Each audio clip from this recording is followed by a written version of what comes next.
سلام كم بيتنقل تافتواتن كبراتن تخطاتل تددوي تيفي نسعى زدالنا لكم حصرتن واناون زينات هاتزنا لكم قريبنا لنا كتكتاتلنا عدمنايو بكاندي على السنة بتاعتهم كنفلم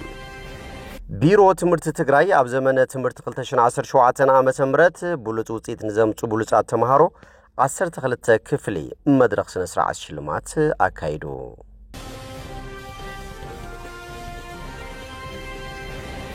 አበሽ ወዓት ሆጉም ብሹ ማሪያ ሄርናንዴዝ ተሰየመ ቤት ትምርቲ ተመረቁ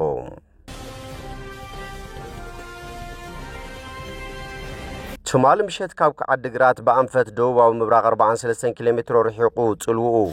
አብርክ ዝበለ ከባብታ ትግራይ ተሰምዐ ካብ 4.5 ክሳብ 4.8 ሬክተር ስኬል ምንቅጥቃጥ መሬት መንባሩ ጂኦሎጂካል ሰርቬይ አሜሪካ ረጋጊጹ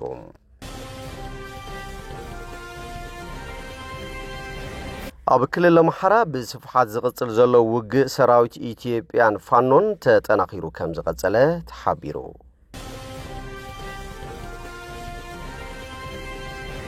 أب فلسفناوي هو باباس كاثوليكاويت بتكريستيان عدقرات زوخونو بوصو أبونا تسفاس اللاسي مدهنا ملكيتو بغازيت أنيان دراسن مزقبا قويتو مستتصحافة متصحافة ترقم منبار تمريقام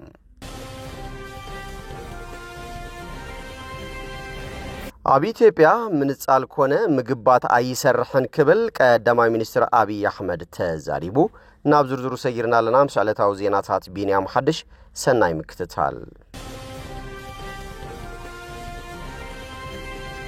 بيرو تمرت تقراي أب زمن تمرت 2017 عام تمرت بولت وطيت نظامتو بولتات تمهارو 10 كفلي مدرخ سنسرعات شلمات هكايدوم أبتي مدرخ بريزيدانت غزياو محدار تግራይ جنرال تادسو ورده حويسو لعلوت حلفتي زتفلاليا منغستاون زي منغستاون ابيات عيوتات لعلوت امرر حبيرو تمرتي ممهران تمهارون ترخيبهم مخفت مدرز زقربو حلاف بيرو تمرت تግራይ دكتور كيروس غوش ابزخف انا صقا من كونتات كوينوم نصقام كيتبدهو بلوتو تيت زمتو تمهارو مسغانان شلماتن كم زغبوم حبيروم كمرداتا بيرو تمرت تقراي اب زمن تمرت 2017 عام تمرت تقلالا 35,14 تمهارو 12 كفلي زتفتنو خوينوم اتوم 3,140 كلتن حليفهم زوم شلمات توهابو تمهارو 54 دقانس يزركبوم تقلالا 156 كم زخونه دما نمفلات تخايللهم أب شوعات حكوم بشو ماريا هيرنانديز تسيما بيت مرتي تمريقوم بعالم لخاوتك الجبار السناي UN أوبسا وردا أبرجلي جلام تاريخا عوتات أبز تمزجبل شوعات حكوم استهانته مول قدام بركي بيت مرتي تمريقلام أكايد سرح بروجكت UN أوبس وزارات أجستي قلم ورق تي بيت مرتي بيت صفة أجلجلوت بروجكت حبرات حجرات UN أوبس كبنك عالم بسترخب الجنزب استسرح قينو ننوح وان خجلجل حبرة السبك كنك قبر اللود كم زجبا حبيران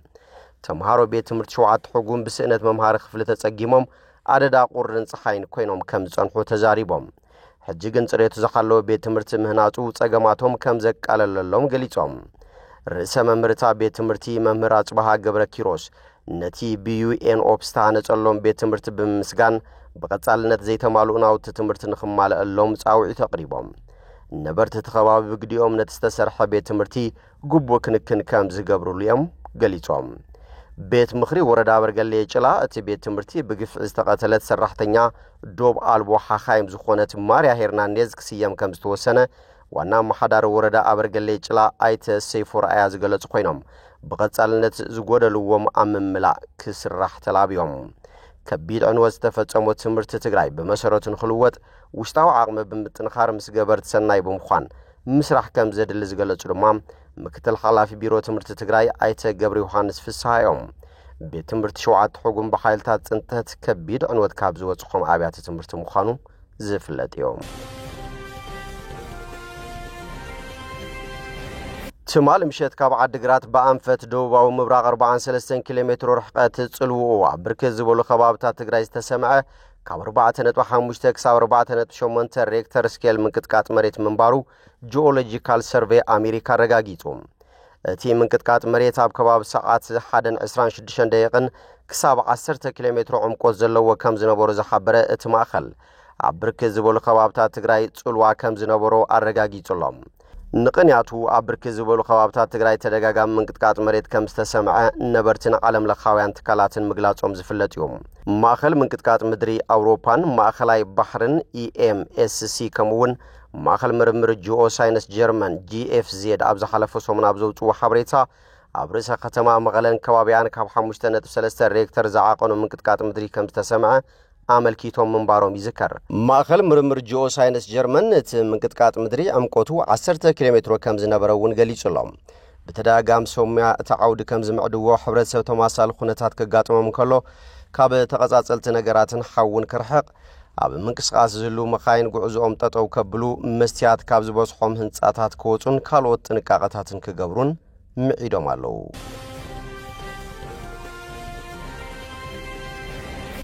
ኣብ ክልል ኣምሓራ ብስፍሓት ዝቕጽል ዘሎ ውግእ ሰራዊት ኢትዮጵያን ፋኖን ተጠናኺሩ ከም ዝቐጸለ ተሓቢሮም ሰራዊት ምክልኻል ኢትዮጵያ ብዝሓለፈ ሰንበት ብማሕበራዊ መራኸቢ ፌስቡክ ኣብ ዘርግሖ ሓበሬታ ኣብ ትሕቲ እዚ ምብራቕ ዝርከባ ኣሃዱታት ብ9 ጥቅምቲ 2018 ዓመተ ምህረት ኣብ ዘካየድኦ ስርሒት ንብዙሓት ከም ዝደምሰሳን ከም ዘቑሰላን ኣፍሊጡ ነይሩ ኣብ ስርሒት ዝተኻየደሉ ዞባ ምዕራብ ጎጃም ወረዳ ወንበርማ ከባቢ ቁጪ ኣብ ዝተኻየደ ስርሒት ጸረ ደባይ 8 ኣኽረርቲ ኣባላት ክሞቱን ከለዉ 13 ድማ ቆሲሎም ክብል ገሊጹ ነይሩ ብተማሳሊ ኣብ ዞባ ኣዊ ወረዳ ባንጃ ከባቢ ኣስም ኣብ ዝተኻየደ ስትራቴጂያዊ ስርሒት 23 ኣኽረርቲ ኣባላት ካብ ጥቕሚ ወጻኢ ክኾኑን ከለዉ 19 ድማ ከም ዝቆሰሉ ሓቢሩ ኣብ ተማሳሊ ዕለት እውን ኣብ ዞባ ሰሜን ጎጃም ኣብ ዙርያ ባህርዳር ኣብ ዝነበረ ውግእ 18 ተደምሲሶም 8 ቆሲሎም ይብል ኣብ ጸብጻቡ ሰራዊት ምክልኻል ነዞም ዓወታት ከም ዝረኸበን ተገለጸ እኳ ሓይልታት ፋኖ ብወገኖም ኣብ ዝተፈላለዩ ግንባራት ዓወታት ይቐንዑ ምህላዊኦም ዝሕብሩ ማሪኽናዮም ንዝበልዎም በዝሒ ዘለዎም ኣባላት ሰራዊት መንግስቲ እውን ኣብ ማሕበራዊ መራኸብታት ክዝርግሑ ይረኣዩ ኣብ መወዳእታ መዓልታት ዝሓለፈ ሰሙን ሓይልታት ፋኖ ንደቡብ ጎንደርን ሰሜን ወሎን ዘራኽብ ከባብታት ጨጨሆ ዘቢጣ ገራገራን ኣፍላቂትን ከም ዝተቆጻጸሩ ነበርቲ ተኸባቢ ንማዕከን ዜና ዶቼ ቬለ ሓቢሮም ብጀካ ዝተማዕከን ዜና ንኣዛዝ ሰራዊት ተዕጡቕ ሓይሊ ኣብቲ ከባቢ ጠቒሱ ከም ዝሓበሮ ኣብ ዞባ ሰሜን ወሎ ጥራይ 6 ወረዳታት ከም ዝተቆጻጸሩ ኣቃሊሖም ሰሜን ወሎ ክልል ኣምሓራ ጽዑቕ ውግኣት ዝካየደሉ ዘሎ ከባቢ ኮይኑ ኣብ ዝሓለፈ ወርሒ እውን ኣብ መሰልጠን ማእኸል ምልሻ መጥቃዕቲ ከም ዝተፈጸመን ብውሕዱ 39 ሰባት ከም ዝሞቱን ተገሊጹ ምንባሩ ይዝከር ብቀዳም 17 መስከረም 2018 ዓመተ ምህረት ኣብ ዞባ ሰሜን ወሎ ወረዳ ጉባ ላፍቶ ካብ ርእሰ ከተማ ወልዲያ 20 ኪሎ ሜትር ርሒቑ ኣብ ዝርከብ ማእኸል ጥዕና ብዝተፈጸመ መጥቃዕቲ ድሮን ሓንቲ ነፍሰ ጾር እትርከቦም 4 ሲቪላውያን ከም ዝሞቱ ካብ መስኻኽር ዓይንን ምንጭታት ሕክምናን ዝተረኸበ ሓበሬታ ምርኩስ ብምግባር ተቓሊሑ ምንባሩ ይዝከር ብኻልእ ወገን ካብ ቅድሚ 2 ዓመታት ሒዙ ክልል ኣምሓራ ኣብ መንጎ ሰራዊት መንግስትን ሓይልታት ፋኖን ብዝካየድ ውግኣት ክትሕመስ ከም ዝጸንሐት ዝጠቐሰ ማሕበር ቀይሕ መስቀል ዓለም ካብ መወዳእታ መስከረም ኩነታት ኣብ ምብራቃዊ ሸነኽታ ክልል ከም ዝተጋደደ ኣፍሊጡ ነይሩ እቲ ትካል ቁልጡፍ ግብረ መልሲ ንምሃብ ዘኽእሎ ዓቕሚ ከም ዘሰለፈ ብ10 ጥቅምቲ ኣብ ዘርግሖ ሓበሬታ ብምምልካት ከቢድ ሕክምናዊ ክንክን ዘድልዮም 16 ምሩኻት ወታደራት ካብ ሓይልታት ፋኖ ከም ዝተረከበ ኣፍሊጡ ኣብ ማሕበር ቀይሕ መስቀል ጨንፈር ኢትዮጵያ ሓላፊ ፕሮግራምን ምክልኻልን ማርቲን ታልማን ኣብ ዝሓለፈ መዓልታት ኣብ ሰሜን ወሎ ብዙሓት ሰባት ተቐቲሎም ወይ ቆሲሎም ብምባል ካብ ላሊበላ ኣቃሊሑ ነይሩ ማርቲን እተን ኣብ መንጎ ላሊበላን ወልድያን ዝርከባ ቁሸታት ኣዝየን ከም ዝተሓስያ እውን ካብቲ ብዓይኑ ዝረኣዮ ከባብታት ኩል መስክን ሙጃን ጠቒሱ ሓቢሩ ሰራሕተኛታት ማእኸላት ጥዕናት ከባቢ ብዘለዎም ውስን ጸጋታት ውጉኣት ወታደራትን ሲቪላትን ይከናኸኑ ከም ዘለዉ ሓቢሩ ከም ግብረ መልሲ ድማ ማሕበር ቀይሕ መስቀል ኣብ ከተማታት ላሊበላን ከባቢያን ክልተ ጉጅለታት ብምውፋር ን250 ብኸቢድ ዝቆሰሉ ሰባት ንምሕካም ዝኽእል ናውቲ መጥባሕ ተሓዊሱ መድሓኒታትን ቀረብን ናብ 6 ትካላት ጥዕና ከም ዘብጽሓ ኣፍሊጦም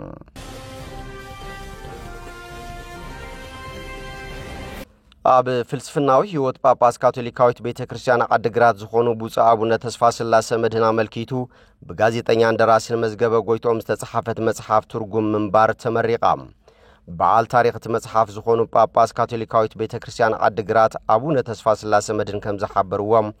ብደራስን ጋዜጠኛን መዝገበ ጎይቶኦም መጽሐፍ ትርጉም ምንባር አውልቃው ታሪኽ ህይወተይ ዘይኮነ ኣብ ህይወት ደቂ ሰባት ዘሎ ፍልስፍናዊ ኣነባብራ ህይወት ትኹረት ዝገበረት ያይሎም ኣብ ህይወት ካብ ዘሎ ዓበይት ነገራት ኣብ ዙርያና ዘሎ ትርጉም ህይወት ምፍላጥን ምስተውዓልነት ዝለዓለ ከም ዝኾነ ዘነጽር እዩ ክብል ገሊጾም እቲ መጽሐፍ ህይወት ፍቕሪ እምነት ዝሰብኽ ረዚን መጽሐፍ ምዃኑ እውን ኣብሪሆም እታ መጽሐፍ ከም መወከሲ ትምህርቲ ስነ ምግባር ተስፋ መጻእ ዝእንፍት ወለዶ ንምፍጣር ከምኡ እውን ምክባርን ምክኣልን ዝሰብኽ መጽሐፍ እዩ ክብሉ ገሊጾም ደራስ መጽሐፍ ትርጉም ምንባር ጋዜጠኛ መዝገበ ጎይቶኦም ከም ዝገለጾም እታ መጽሐፍ ቅድሚ 4 ዓመታት ከም ዝተጀመረትን 450 ገጻት ዘለውዋ ምዃናን ገሊጾም ቀንዲ ሕመረት እታ መጽሐፍ ንምንታይ ተፈጢርና ፈተናታት ህይወትን ብድሆታቱን ትርጉም ምንባር ብኸመይ ንግንዘብ ዝብል ዓሚቕ ፍልስፍና ዝሓቆፈ ክብል ገሊጾም እታ መጽሐፍ ብመምህር ቋንቋን ስነ ጽሑፍን ዩኒቨርሲቲ ዓዲግራት ዝኾኑ ሓጋዚ ፕሮፌሰር ሰመረ ተስፋ ጋብር ኣብ ኩለ መድያዊ ትሕዝቶ እታ መጽሐፍ ኣመልኪቱ ንተመልከትቲ ዳህሳስ ቀሪብ እዮም ኣብ መወዳእታ ኣብ ስነ ስርዓት ምረቓ ብርኪ ዝበሉ ዕዱማት ዝተረኸቡ ኮይኖም ንቡጻ አቡነ ተስፋ ስላሴ መድህንን ጋዜጠኛን ደራስን መዝገበ ጎይቶኦምን ሽልማት ተበርኪቱ ከም ሓበሬታ ጉዳያት ኮሙኒኬሽን ዞባ ምብራቕ ጋዜጠኛን ደራስን መዝገበ ጎይቶኦም ቅድም ክብል እውን መስትያት መንነት ታሪኽ ኣመጻጽኣ ወልቃይት ጸገዴ ከምኡ እውን ክሳድ ሙት ሓጸርቲ ልበወለድን ባህጊ ዘርእስታ እኩብ ግጥምታትን ናብ መንበብቲ ከም ዘበርከተ ዝፍለጥ እዮም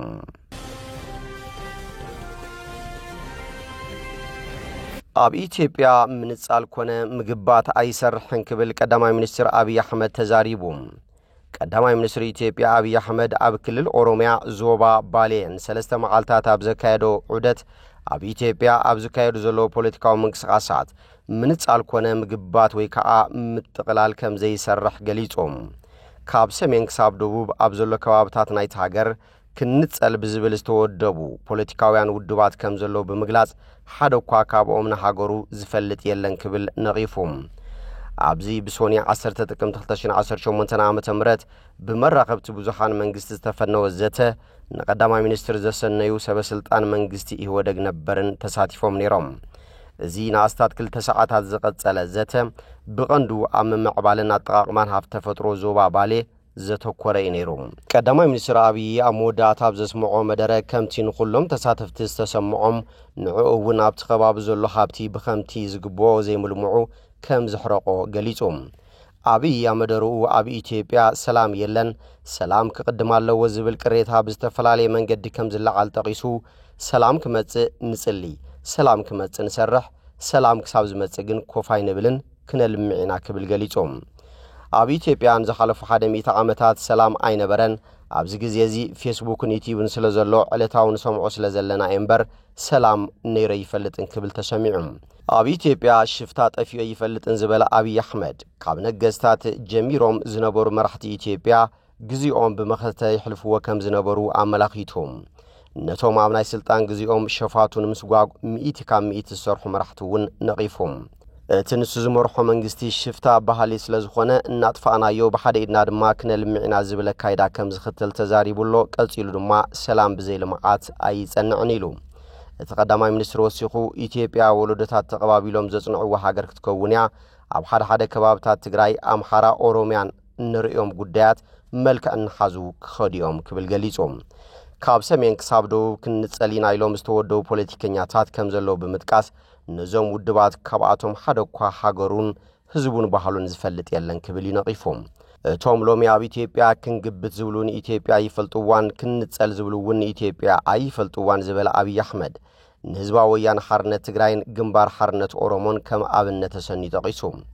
ናይ በዓል ሌተናል ጀነራል ጻድቃን ሕወሓት ክንጸል ኣብ ዝብለሉ ዝነበረ ሰዓት እቶም መንእስያት በቲ ኣብ እዋን ንትግራይን ባህላን ከም ዘይፈልጥዋ ዝነበሩ ርግጸኛ ኮይነ ክነግረኩም ክእል እየ ህልኽን ቁጣዕን ጥራሕ እምበር እኹል ፍልጠት ኣይነበሮምን ኢሉ ኦነግ ይትረፍዶ ንኦሮሚያ ክግንጽሉ ትውልድ ዓደም እኳ ኣይፈልጡን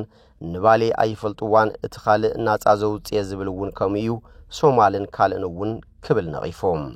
እቶም ክንጥቕሊና ዝብሉ እውን ዘመኑ እንታይ ምዃነ ይፈልጡን ኢሉ ነቐፍየትኡ ብምቕጻል ፈቲኻ ጸሊእኻ ኣይከኣልን እዩ እቲ ግዜ እቲ ሓሊፍዩ ምስ ሕሉፍ ምትእስሳር ኣየድልን ኢሉ ምንጻል ኮነ ምግባት አይሰርሕን ምስምማ ምትሕባርን ኩሉ ዘለው ሃብቲ እናበርከተ ከልምዕ ብዝኽእል መንገዲ በሓባር ምንባርን ጥራይ ዘዋጽ ነዚ ምርዳእ ዘይምኽኣል ድማ እዩ ጸገም ዘስዕበልና ዘሎ ኢሉ ኣብቲ ዘተ ዋና ዳይሬክተር አገልግሎት ሃገራዊ መረዳእታን ድሕነትን አምባሳደር ሬድዋን ሁሴን ሚኒስትር ዕድላት ስራሕን ክእለትን ሙፈሪያት ካሚል ሚኒስትር መስኖን ከባብታት ቆላን አብርሃም በላይ ሚኒስትር ከተማን መሰረተ ልማዓትን ጫልቱ ሳኒ ተረኺቦም አማኻሪ ቀዳማይ ሚኒስትር ኣብ ጉዳያት ምብራቅ አፍሪካ ጌታቸው ረዳ አማኻሪ ማክሮ ቁጠባ አምባሳደር ግርማ ብሩን አማኻሪ ማሕበራዊ ጉዳያት ዳንኤል ክብረትን እውን ተረኺቦም ነይሮም አማሓዳሪ ክልል ኦሮሚያ ሽመልስ አብዲሳ ከምኡውን መራሕቲ ክልል ነበር አባዱላ ገመዳ ኩማ ደመቅሳ ጅነዲን ሳዶ ወርቅነህ ገበየሁን ተሳተፍቲ ነይሮም ምክትል ፕሬዝዳንት ግዚያዊ ምሕዳር ትግራይ ነበር ሌተናንት ጀነራል ጻድቃን ገብረትንሳኤውን ካብቶም ተሳተፍቲ ሓደ ነይሮም እምባር ከስፍትዋትን ክቡራትን ተኸታተልቲ ደደቢት ቲቪ ነሳዕ ዘዳልናልኩም ዜናታት ነዚኦም ይመስሉ ስለትምክታልኩም ነመስግን በኻሎት ክሳውን ድራኸብ ሰሰናይና አኹም